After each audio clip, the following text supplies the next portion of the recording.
William Rosato, Mr. Kasam, Canadian, Mr. Kala, British. Sisipot sila sa presinto, ibibigay ng pulis lahat ng dokumento.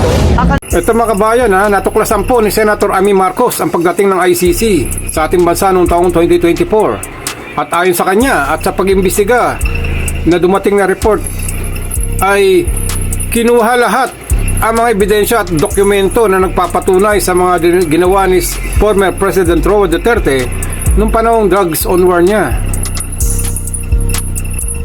at mga nabiktima nito. Pero nakapagtataka rito mga kabayan, ang matataas na opisyalis natin sa ating bansa na katulad ni DOJ Romulo ay walang alam sa pagdating ng ICC at pagkuha ng mga dokumentong ito. At ganun din si PNP Chief Marbil ng ating kapulisan ay wala ring alam sa ginawa ng ICC na ito mga kabayan. Kayo ba? Maniniwala ba kayo rito sa kanilang kasinungalingan? So panoorin po natin mga kabayan ang Senate hearing na to para malaman natin ang katotohanan. William Rosato, Mr. Kasam, Canadian, Mr. Kala, British. Sisipot sila sa presinto, ibibigay ng pulis lahat ng dokumento. Aka naman si Chief PNP Marbil. Madam Chair, I have no idea regarding this matter. Andyan na yung DOJ, sumapi na yung House of Representatives, yung Senado, DILG, DOJ, PNP, CHR, DND, AFP, PCTC. Ang dami na umabot na sa cabinet level. At lahat ng galing sa Pilipinas yung ebidensya. Wala talaga ho kaming alam. So walang may alam. ICC personnel in the country, the Senate Blue Ribbon Committee hearing, the DOJ task force and case build-up. Let's tackle them in chronological order. The Quadcom started in August, and among the most important witnesses discovered by the Quadcom were those testimonies of Reina Garma and Leonardo. Is that right? That became pivotal. Prosecutor, would you like to assay an opinion? Mahalaga po yun, yung dalawa, no? Yes. Again, good afternoon, Madam Chair. Yes, Yes, you po. are correct, Madam Chair, in pointing out that Reina Garma was one of those witnesses called in the Quadcom committee hearing, and her testimony in that Quadcom committee was one of the more important highlights of the investigation. There were other witnesses who were called, I believe. I think the Leonardo testimony was also very crucial. That is correct, Madam Chair. And they identified an individual called Muking Peter Parungo, among others. Is that correct? With a bank account where allegedly the incentives to policemen were deposited. I believe that was mentioned, Madam Chair. Yes.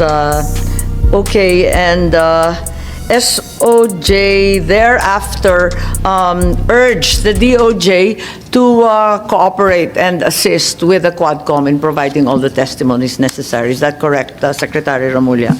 Yes, ma'am. And in fact, we have written communication with each other on Oh, this is matter. that so? I'm Yes. only aware of the Department Order 778. No, but with the Quadcom, it was a formal turnover of documents. I see. The former president also appeared at the Quadcom noong November. Di ba napunta din siya dyan. Further, ICC personnel also have been coming to the Philippines. Is that not correct? I have no knowledge of that. I have no personal knowledge, ma'am. Yes, in the transcript of the first hearing, I believe you said that you have no knowledge that, as a matter of fact, labas-pasok. Parang ganun yung sinabi nyo, labas-pasok ang mga dayuhan sa Pilipinas, di natin alam kung sino-sino na yan. Tama po ba? Tama po. Nasabi ba yan? Oo, tama po yan. Oo, Tumpak po. tama ba yung sinabi ninyo dati? Opo, yun po sinabi ko. Okay, pwede ba natin ipakita yung binigay ng Bureau of Immigration na nagsidatingan yung ICC personnel noong October ng last year. Ang unang dumating ay isang interpreter na ang balita may koneksyon sa Pilipinas, Maya Destura Bracken, US citizen, dumating ng October 4. Interpreter ng ICC. May dumating na hindi ko sigurado kung narito pa kasi ang balita umiikot dito sa iba't ibang luxury hotels. William Rosato, ang balita, British siya, dumating October 15, abogado ng ICC. Hindi naman po sikreto to kasi nung hinanap ko yung mga pangalan, nandun naman at naka-LinkedIn na ICC sila. Nandito sila sa Pilipinas, yung flight details narito. Andito rin yung si Mr. Kasam, Canadian, dumating dito at siya rin ay security expert. Ganon din, dumating rin dito Mr. Kala, British, October 24, investigador. Hindi po ninyo alam to, parang natanggap ko lang to sa Bureau of Immigration. Sa pagkaintindi ko ay nasa ilalim po ninyo. Nung panahon na yun, ma'am, I had a gallbladder operation. So I was indisposed for around 2 weeks or 3 weeks. October po. October. Opo. Pero hanggang ngayon nandito pa raw o kaaalis lamang. Halimbawa si Mr. William Rosato. Mula October hanggang very recently yata o baka narito pa. Nababalitaan ko umiikot dito eh. Wala hong nag-advise sa akin. So At wala, hindi ko naman kasi tinatanong na, sapagkat ang paniniwala ko talaga, labas-pasok lang ho talaga lang ang mga tao sa atin.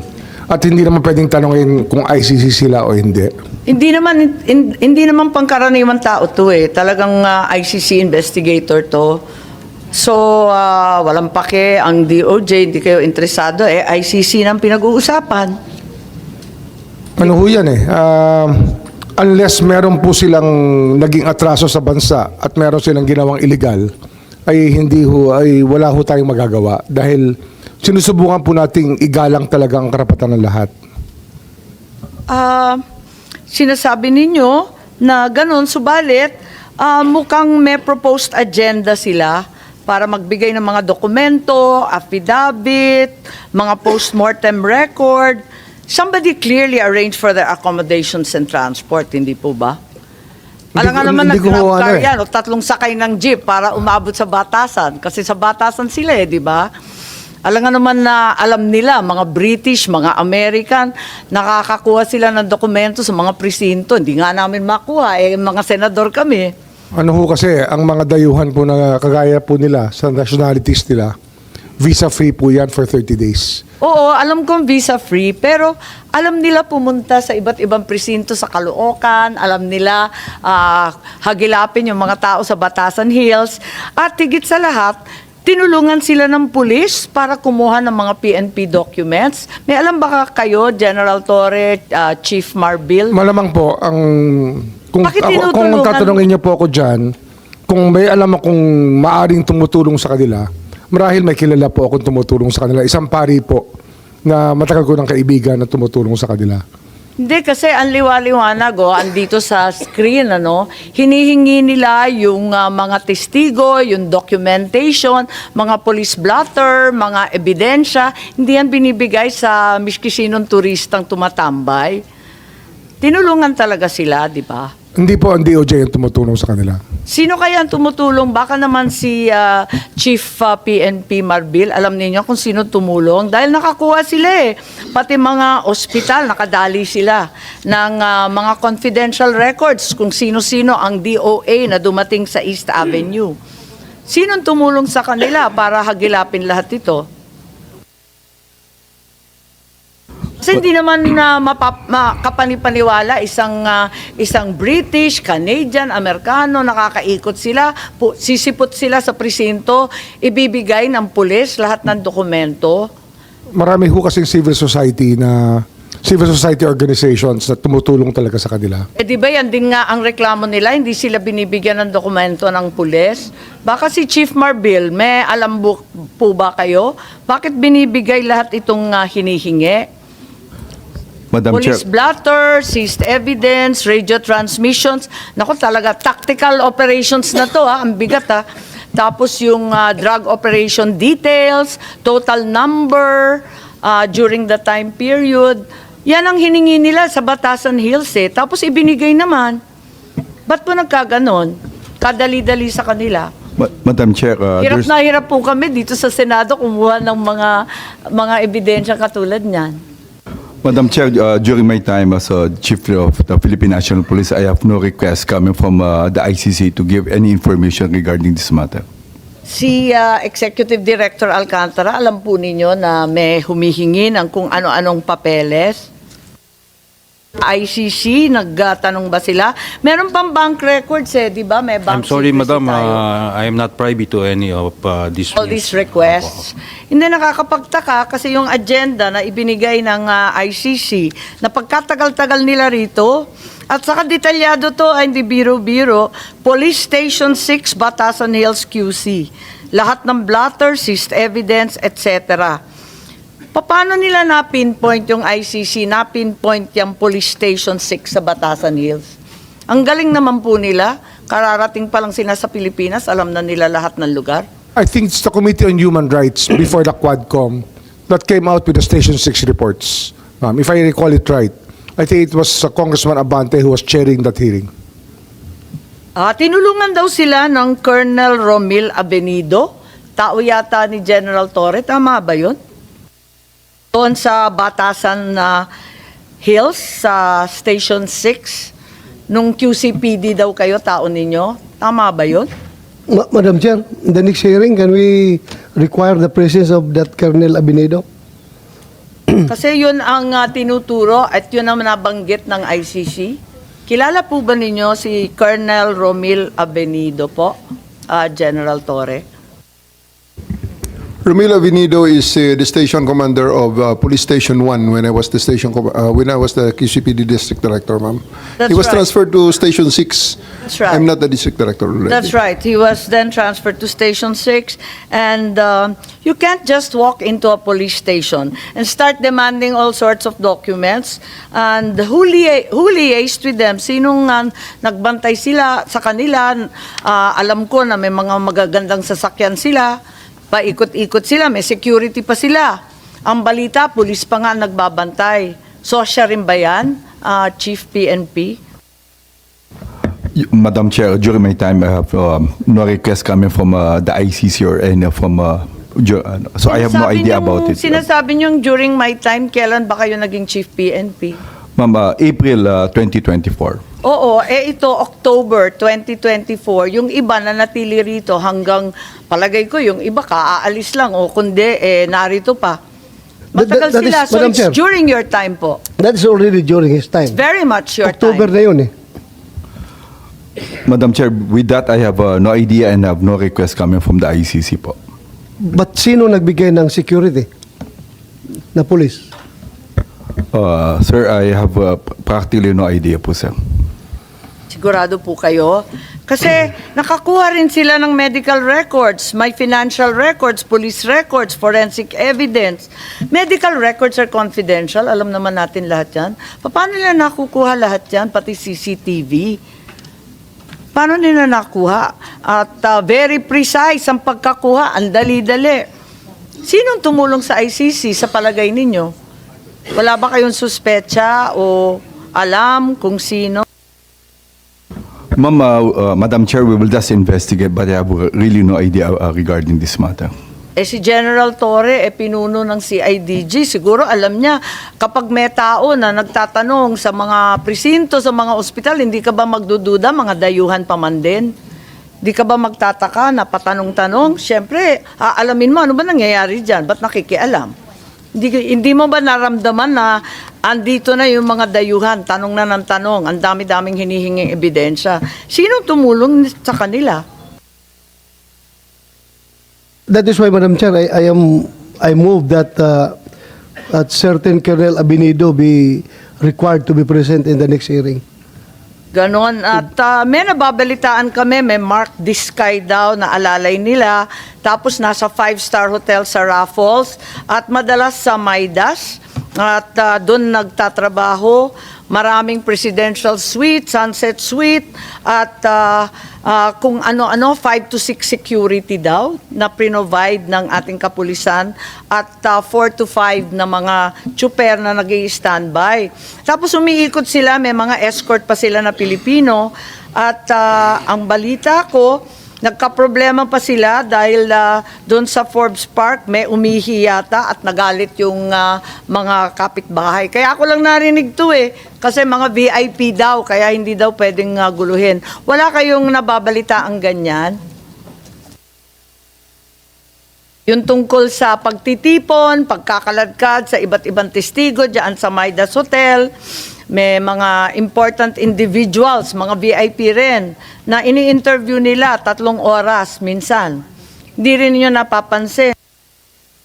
Madam Chair, I have no idea regarding this matter. May balita na si dating Senador Trillanes, may ganun din. Si Ambassador Lacanilaw, meron ba kayo alam dito? Kasi hindi rin namin alam to. May alam ba kayo kung sino ang tumulong sa ICC?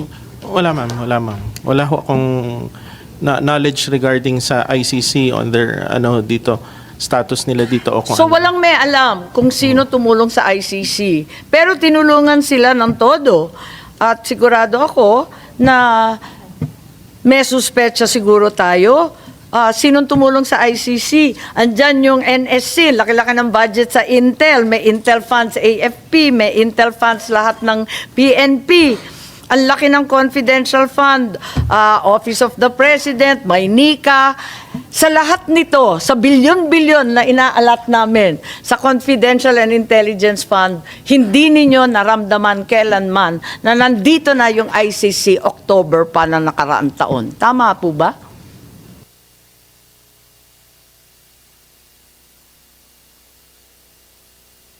Walang may alam sa anuman, sa ating DOJ, sa ating PNP, CIDG, higit sa lahat.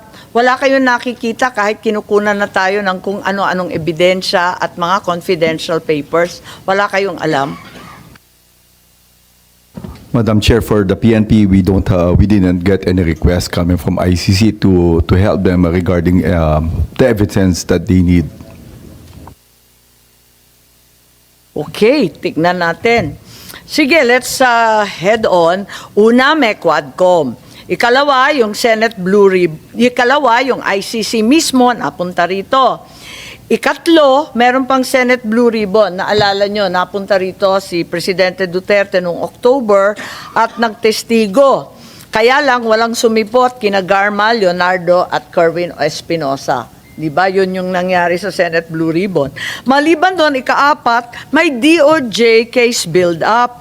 At naalala ko, eto na naman yung memo natin na nagkaroon ng task force on 4 November, already alluded to by our prosecutor, to cooperate with the Quadcom. Am I citing this correctly, Prosecutor Fadulion, please? What we have, Madam Chair, was a department order issued by the Secretary of Justice creating the task force which would look into the investigation which was being undertaken by the Quadcom at that time, and following the leads and working with the law enforcement authorities to try and come up with the possibility of reviving these old or cold cases. So yun po yung department order na nag-create noon, at binigyan po sila ng 6 na pong araw base dun sa unang department order na nilabas para mag-submit ng kanilang initial findings. Dumating dito yung ICC October, biglang-bigla, November 4, nagkaroon kayo ng task force. Ang ICC ba ay humingi ng tulong sa DOJ? Wala po, categorically I will say, Madam Chair, na wala pong lumapit na taga-ICC sa amin, sa Department of Justice, para humingi ng tulong patungkol dito sa mga investigasyon na ginagawa namin. At hindi naman kayo nag-volunteer na tulungan yung mga ICC na wala narito? po kaming maibo-volunteer kasi hindi naman po namin alam kung sinong kakausapin, at wala po nakipag-ugnayan sa amin. Kasi may ibang nagsasabi that the task force was supposed to pick up where the ICC could possibly have left off. Tama ba yun? Hindi po. Ang sinundan po ng task force dyan, tulad po ng binanggit ko kanina, yung mga resulta ng investigasyon at impormasyon na nakuha at nakalap ng ating Quadcom Committee. So, katulad po nun, halimbawa, yung kaso ni Barayuga, so sinundan po yon base do sa testimony nila Garma, And then, meron pa hong tiningnan na ibang leads doon at doon po sila nagsimula magtanong at kumausap ng mga testigo on their own. Wala po silang coordination with the ICC. So, ang coordination lang ninyo, katulad ng binanggit ni Secretary Remulla kanina, yung Quadcom, yung Senate, yung binabanggit sa 778, yung CHR, at yung iba pang PNP, Witness Protection, yung iba pang ahensya ng ating pamahalaan. Tama po ba? Tama po yan, Madam Chair. So, sa panahong to, meron ng tatlong separate bodies trying to pin down PRRD. May Quadcom, may ICC, may DOJ Task Force, may ikaapat pa, yung Senate. So, apat na sila. Yung DOJ Task Force ho was really to check on EJ case, period. Wala ho kaming aim of pinning down PRRD. Wala ho yan, hindi ho totoo yan. Pero EJK ang tinutumbok, kaya siya nagtestigo sa Quadcom, di po ba? Opo. Kasi, ma'am, karapatan po ng bawat Pilipinong maghanap ng hustisya eh. Kahit mahirap sila, kahit wala silang station in life, pag sila ho ay naapi, naghahanap po ng hustisya. Kaya kung meron ho silang nilapitan na taong nakakausap namin, syempre pinakikinggan po namin. At yung mga tao mismo na nangangailangan ng tulong, sinisikap po naming tulungan. Siyempre, hindi natin pinagkakait ang karapatan ng bawat isa. Matanda man, bata man, mahirap man, mayaman man, talagang pantay-pantay tayo sa harap ng batas. Kaya lang, nagtataka ako kasi napakarami na ng investigasyon, patong-patong. Meron pang CHR, di po ba? At in-interview si Richard Palpalawatok ng DOJ Task Force. Nasa inyong record yata. Laila De Lima, Nery Colmenares. Tama po ba? Na-interview yan ng DOJ. Opo. Ano nangyari at bakit po na-interview? Sila po ay in-interview batay po dun sa, tulad ng sinabi ko kanina, yung mga lumabas po dun sa Quadcom hearings, ma'am. So, Pinagtatakaan lang namin dahil hindi naman sila victim o testigo o kamag-anak ng alleged victim ng EJK. Ang pagkakilala ko lang sa kanila, katunggali ni PRRD, yun lang. if I may answer, ma'am, no? Yung may mga binanggit kayong pangalan, katulad po ni Richard Palpalatok, binanggit niyo rin po si Senator Laila De Lima. Maaring tama po kayo dun sa inyong sinabi. May nagsabi lang sa DOJ at nakita ko may anunsyo yata sa inyong website somewhere. Oho, pero hindi lamang po sila ang kinausap. Marami po ang kinausap. Andiyan dyan po yan si Father Flavie Villanueva. Bakit po siya kinausap? Dahil meron po siyang mga grupo ng mga naging biktima ng karahasan na kinausap at kailangan makausap ng ating mga prosecutors. Andiyan dyan din po si PNP Chief Romel Marbil na kinausap din po namin upang kami po ay mabigyan ng ang tawag nito, impormasyon hinggil dun sa mga kaso na gustong tingnan at imbestigahan hinggil sa EJK. So, ito po ay kinausap upang makunan po ng leads para kung meron pong mga kaso na gustong isampa na walang ebidensya noon, maari pong buhayin. Kahit hindi sila yung biktima, hindi sila yung pamilya o hindi sila testigo sa anumang krimen. Opo, kasi kahit na anong impormasyon po na makuha namin ay tinuturing po namin mahalaga at makakatulong po doon sa investigasyon na gagawin po ng task force. So, ibig sabihin, nung end of the year ng nakaraan, meron ng legal team daw ng DOJ drafting a complaint for murder under RA 9851 for the deaths of 3 persons in the Davao Prison and Penal Farm. In coordination nga ito doon sa Quadcom. I'm not so particular, ma'am. I can get that information kung meron na pong complaint na na-prepare. No? Pero malalaman po natin, sa ngayon po, wala pa pong naisasampa sa amin, sa pagkakaalam ko. Pero kung meron na pong preparation yung task force, I'm sure they will submit it to us po. Ma'am, we found it necessary. Kinailangan po magtayo kami ng task force for EJ case. Sapagkat nung turn over sa amin ng Quadcom yung kanilang mga findings, we could not rely on them for being just incomplete. Kasi hindi ho talaga kompleto to make a case. Kaya kailangan po i-case build up. That's the reason why we put up the task force, ma'am. Pero ang balita ko at may nakita akong draft na March 6, yung task force ninyo humihingi pa ng 60 days para matapos yung investigasyon. Pero hindi binigay itong request na to. March 6 to kung 60 days abot pa tayo ngayon. Was the DOJ aware that the ICC was going to issue a warrant already, so 60 days was unnecessary? Hindi po, hindi ho kasama sa usapan niya kasi yung Bakit 60 days hindi po, pinagbigyan yung additional kaya 60 po days? sabi ho sa akin na isang prosecutor, sumulat siya sa akin, iyan po verbally ho, sinabihan ko pwede na naman extend na 60 days. Kasi nga, mahirap po talaga makagilap ng mga kaso na matagal na ho nangyari. Yun Ang na sabi nga. ko nga nung isang beses, wala nga mga police report, wala nga mga blatter ang marami. Mahirap ho itong trabaho namin na gumawa ng kaso at Palibhasa nga mag-case build-up. napakahirap at saka mga cold case na yan at nakaraan na yung taon-taon, bakit pinagpilitan at hindi binigay yung 60 days na hinihiling? Hindi, binigay po namin ng 60 days. Kaya lang hindi na kami sumulat. Ito'y verbal na lang. Pero March 6, 60 days, aabot pa yan ng ilang buwan? Yes, Prosecutor Fadulion. March 6 yung sulat Yes, kung ako po'y pahihintulutan ninyo. Ito po yung naka-flash dito sa screen ngayon, Madam Chair. That is a Yes bogus document. That is Ganon? not a real document because there is no such document which contains exactly what is highlighted there. Yan po ang totoo. Ang meron po kami, So saan galing yan? Sino si Abugan? Herbert Calvin Abugan is the OIC Senior Deputy State Prosecutor of the Department of Justice. He heads the task force. So totoong tao siya? Totoong at tao po totoong siya. hepe siya nung Totoong task tao po force? siya. Yung dokumento po ang hindi totoo.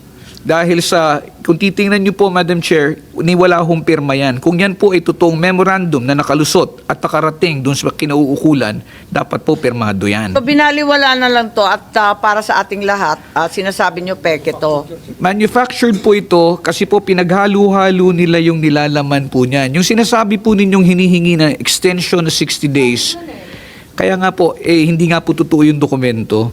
Pero ang hinihingi pong extension na 60 days, kasi dun po sa unang department order na ginawa ni Secretary Boying, 60 days lamang po ang taning na binigay sa kanila para magsimula sila ng investigasyon. Kulang po yung panahon na yon, kaya po sila humingi ng karagdagan.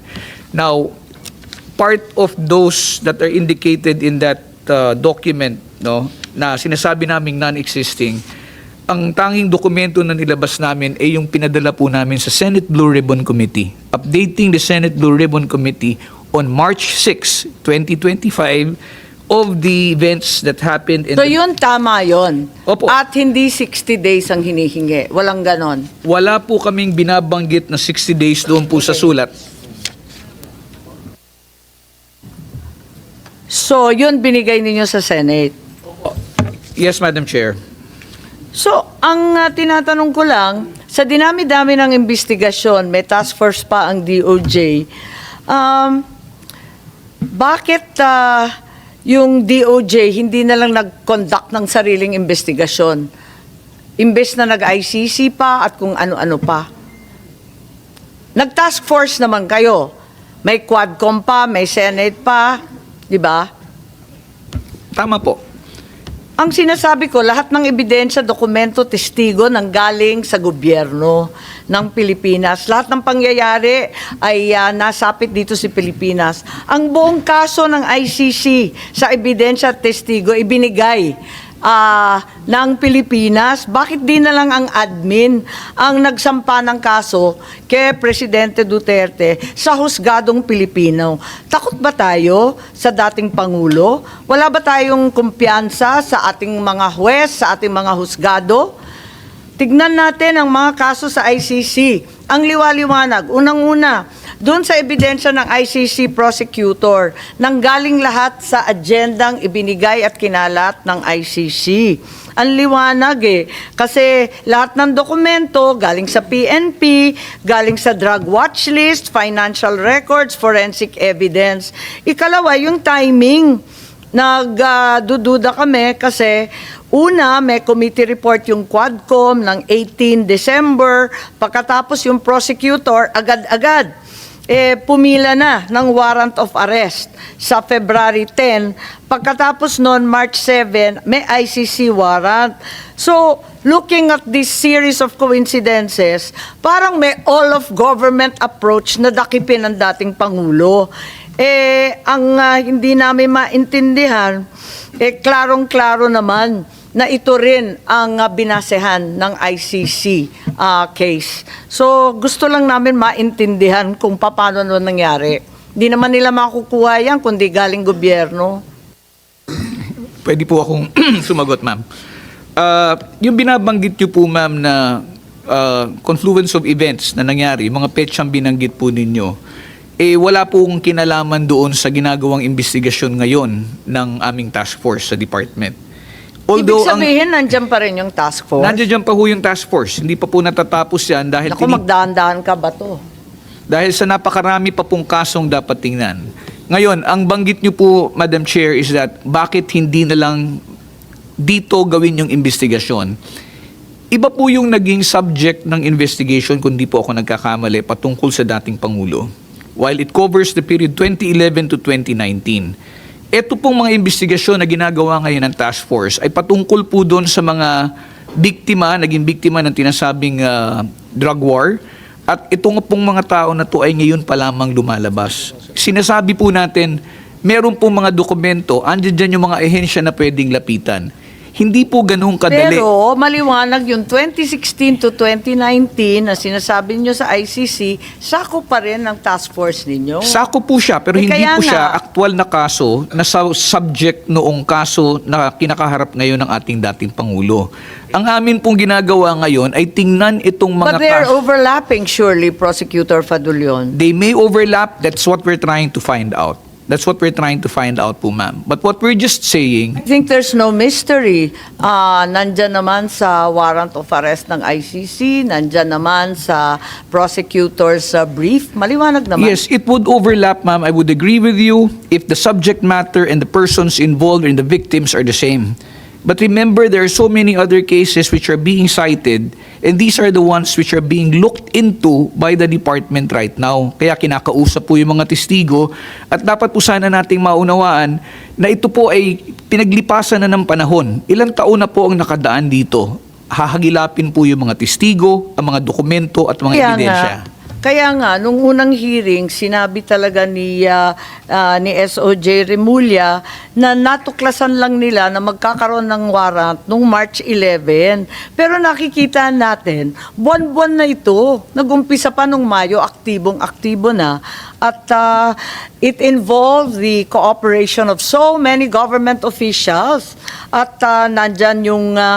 kung sino-sino, di ba? Andyan na yung DOJ, sumapi na yung House of Representatives, yung Senado, DILG, DOJ, PNP, CHR, DND, AFP, PCTC. Ang dami na umabot na sa cabinet level. At lahat ng galing sa Pilipinas, yung ebidensya, parang mahirap paniwalaan na hindi tumulong ang ating gobyerno sa lahat na ito. Sana ho, alam namin kasi sasabihin namin na totoo, ma'am. Kasi eksakto. Wala talaga ho kaming alam na nakipag-usap. Sapul. Doon sa hiningi ng ICC representative, sapul din yung binigay ng Pilipinas at sakto din yung lumabas sa ICC warrant of arrest at yung prosecutor. Ma'am, yung mga civil society organizations na naglalakad dito, masipag sila.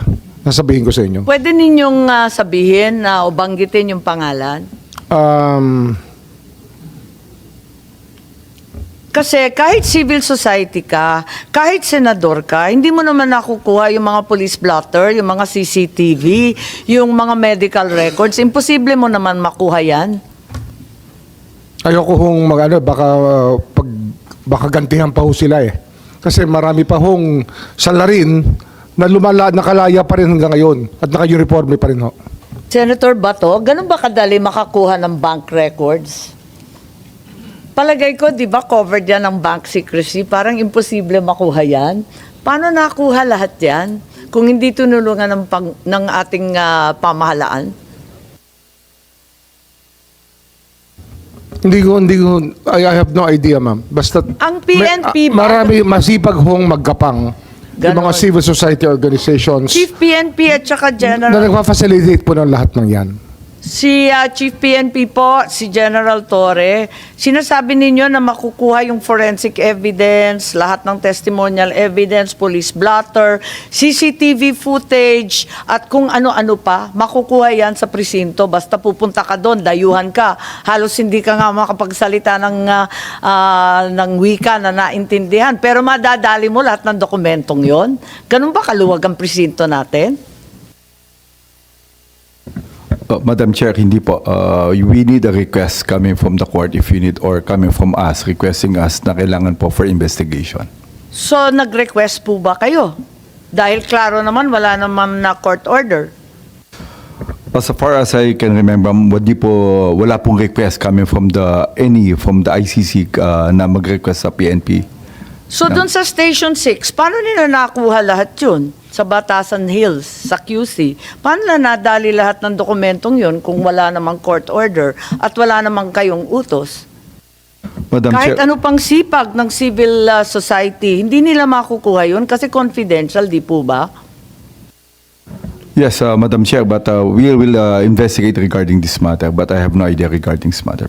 Wala pa ho yung Quadcom, ma'am, nung nag-i-investigate si Congressman Abante under the Committee on Human Rights ng House. Napanood ko po yung episode na yun eh. Dito, pagkatapos po nun, nag-merge na po sila into Quadcom. Pero doon po sa hearing na yun, ang dami po lumabas talaga. Ang dami hong information na lumabas with regards yung sa mga patayan po na nangyari sa Batasan nung panahon na yun. So, ang sinasabi po Pero, Madam Chair, yes, Senator Bato. hindi naglabasan doon yung mga forensic report, hindi naglabasan doon yung mga ebidensya, yung mga medical legal report, o hindi naglabasan doon. Ito very detailed ng mga bagay-bagay.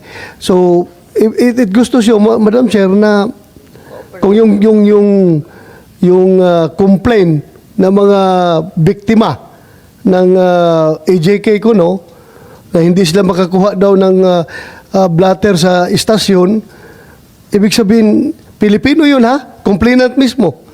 Ibig sabihin, napakagaling nito mga taga-ICC at nakuha nila lahat ng record na ito without cooperation coming from this government, Madam Chair.